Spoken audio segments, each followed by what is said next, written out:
fampiarabanao vangiko amin'ny alalan'izao sary sy ny feo izao. Tonoina aminao ny fahasoavan'ny Tompo Jesosy. Resaka ny loha hevitra momba ny Pentecoste vetivety isika. Raha vao miresaka Pentecoste izany isika dia milafiny ara-panahy selon la Bible ny resaka. Dia avy hatrany dia mby ao an-tsaina ny fahatanterahan'ny faminaniana tany amin'ny Joela, bokin'ny Joela, ary tanteraka atao amin'ny hevitra ambony aty amin'ny asan'ny apôstôly ny amin'izay Pentecoste izay na ny voalombokatry ny fanahy.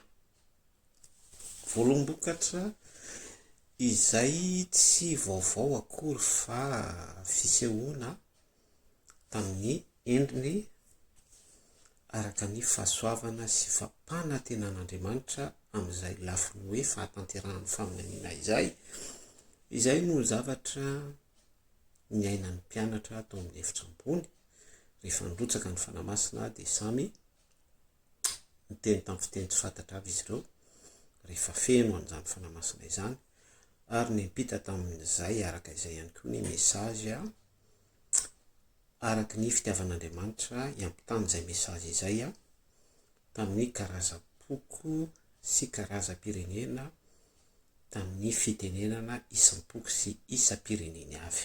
Tsara ny Tompo. Tsy zava-baovao iaho ny resaka voalombokatra fa tany amin'ny testamenta taloha dia voahity tao anaty lalàna, tao anaty aloka satria nodidiana tamin'ny alalan'ny lalàna ny zanak'Israela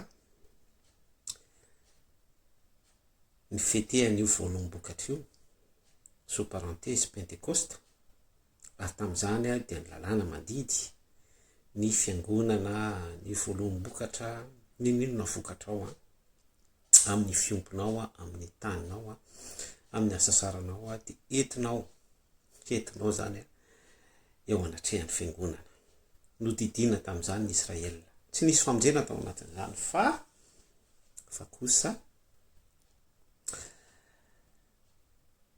fandidiana araky ny lalàna dia tao anatin'izay fandidiana izay no nanaromana ny fahotan'ny zanak'Israel, ny fahotan'ny olombelona, ny zanak'olombelona tamin'ny alalan'ny fiangonana Israel. Fa tsy nisy famonjena, ilay famonjena resaka reto dia ilay validation mihitsy idirana any amin'ny fiainana mandrakizay. Ino mantsy efa nazavaintsika teto foana, mbola ferintsika fa ao amin'ny Jesosy ihany ny azo fijaliana, iny ihany no lalatokana ahafahana misitraka an'izay.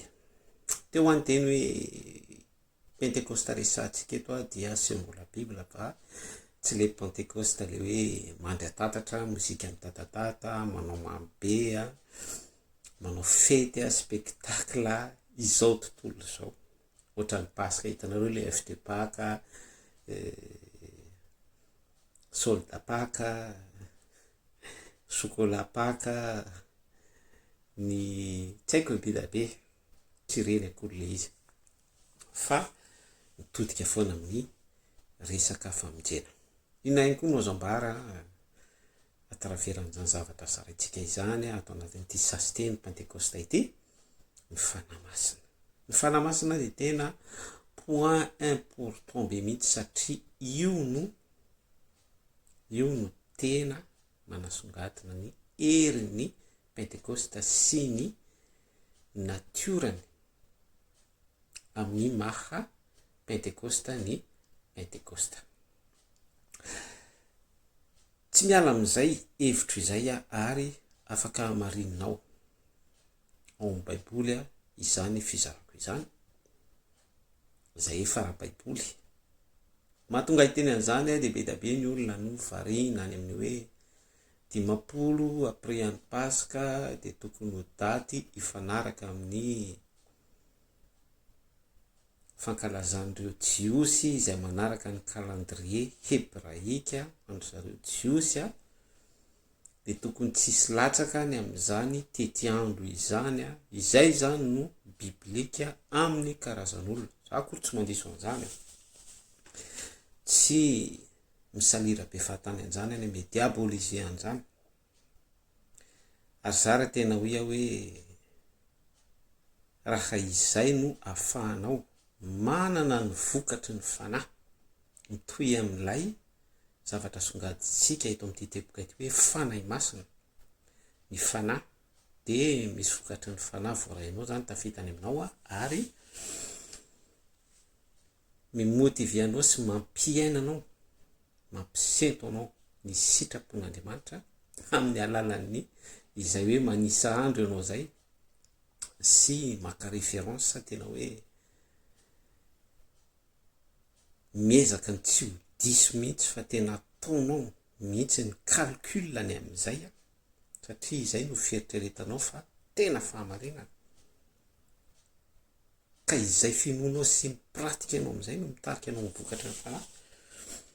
Dia rehefa miseho aminao zany ny vokatry ny fanahy dia tsy manino amiko hoe faisable izany ary acceptable. Fa raha ohatra kosa hoe hoentinao manamary tena be fotsiny hoe ny pentecoste ankalazainao ny tena izy satria calendrier jiosy fanisana tena izy mijery volany ara-potoana tsara mialatsiny ay teny aminao fa izay mihitsy le nananaran'ny Paoly ny mpino tao amin'ny baiboliny amin'ny hoe andro sy volana ary fotoana no tandremanareo fatratra. Zany hoe tsy important aminao kokoa zany lay hoe vokatry ny fanahy, lay asan'ny fanahy, lay fanahy masin'Andriamanitra mirotsaka aminao fa miazakazaka be fahatany fotsiny tsotro zao ianao any amin'ilay resaka no resantsika teo hoe volana, andro, fotoana, tsy maninona segondra, minitra, ny calendrier tena matahotra ny aminareo aho i Paoly apôstôly, matahotra ny aminareo aho. Sasapoana ny apôstôly nitoro ny filazontsara sy nanambara ny fahamarinana afahany toeponao hibebaka hiova ho compatible hisarika anao ho aspire ho sotomy ny filazontsara hiasan'ny fanan'Andriamanitra ho marina aminao ny hoe fandraisinareo ve ny fanahy fony voanimanareo. Zavatra misy anefa dia tsy izay satria ny toeponao dia tena martena be amin'le hoe zay manaraka feptaona da tena izy sy fanisan'andro marina ara-baiboly 50 tsy 50 sy ny sisa rehetra. Dia izay tsy ao anatin'izay ideanao zay, izay tsy miteraka vokatry ny fanahy aminao, tsy ndreko tsara fa hoe rehefa tsy miteraka vokatry ny fanahy aminao le izy dia izay ny zavatra ambarako sy potsiriko eto dia miaratsiny ay tena aminao fa izany natao hoe fanamarina tena be fahatany matahotra ny aminareo aho ho ny filazontsara. Ka izay teboka anankiroa zay no asongatoko amintsika hoe fanahy masina voalohany indrindra zava-dehibe ala-base fanahy masina izay no manamarika ny pentecoste. Ny andro sy volana ny daty hoe makalaza ferie na jiosgasy ianao na tsy jiosgasy na kristianina tsotra ianao na tsy fantatro tsy haiko izay dénomination hijoronao rehefa tsy ao aminao ny vokatry ny fanahy fa lasa hoe routine be fotsiny fahazarana sy fientanam-po be fotsiny pentecoste daty manandaza teo amin'ny famonjena araky ny asan'ny apôstôly fataterahany faminaniana joela sy accomplissement ny image mpamonjena tany amin'ny voaloham-bokatra voahity tao anatin'ny lalàna selon ny Torah. Resaka routine be sy théorie be fotsiny fa tsy misy vokatry ny fanahy dia ny sasatra taminareo hoy Paoly apôstôly misy olo tena ny filazontsara. Zay zavatra anankiroa zay no mba hipitaiko amintsika. Minao fa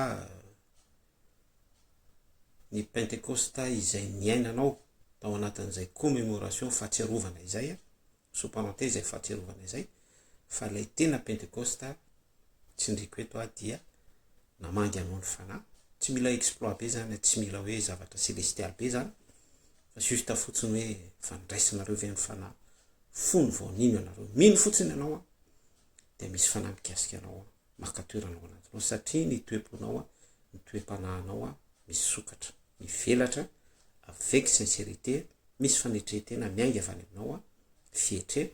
Iny mantsy tena tian'Andriamanitra tsy toa mihitsy iny, tia miavy indrindra iny toepo iny dia makatoeranao anatinao any fanamasina, efa niraisinareo ve ny fanahy fony voanino ianao, de iny no monsieur manifesté petit à petit araka ny fahitan'Andriamanitra fity amin'ilay mpino hatrany dia mitombo vokatra ny fanahy. Galatiana 5 dia manamarina ny amin'ny hoe efa niraisinao marina ny fanahy fony voanino ianao. Resaka daty zany resaka fahazarana, resaka famonjena fiangonana, ny sakafo ny bliblibla rehetrarehetra, ny gesta teknika rehetrarehetra, ny karazana fetsiketsehana, concert sy ny tsy fantatro, gala evangelika, toriteny, tsy maninona mihitsy zany.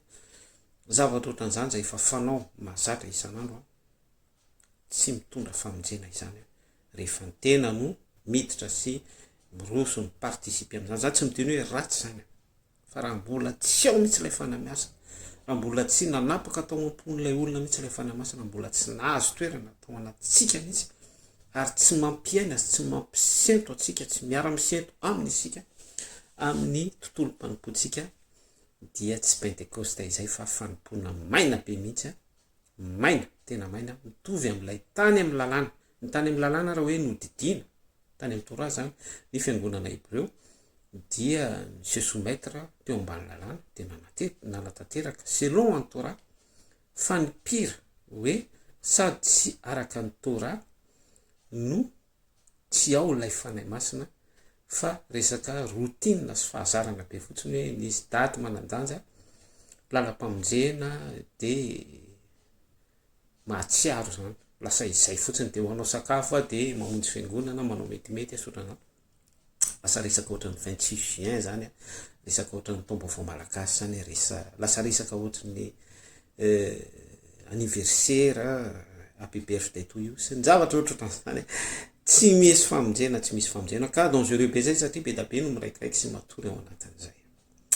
Zay fizarana zay mpahazareko amintsika mifanandrify amin'ilay pentecoste, nezaka tsy nanao detay be baiboly ara-teolojika mba hahafahantsika mandray an'ilay fampitana ao anatin'ny ohatra tsotsotra sy mora raisina, hahafahantsika foana se référé amin'ny sitrapon'Andriamanitra, mitodika amin'ny lalam-pamonjena, ny lalany azo fijaliana, mibanjina ny fahasoavana Jesosy Kristy. Zay no mba hitako hoe mifanandrify amin'ny fizarana sy mba tokony ho zaraina vetivety amintsika rehetra, dia makasitraka anao ny haino hatramin'ny farany, mirasoanao tianao Jesosy. Veloma tompoko.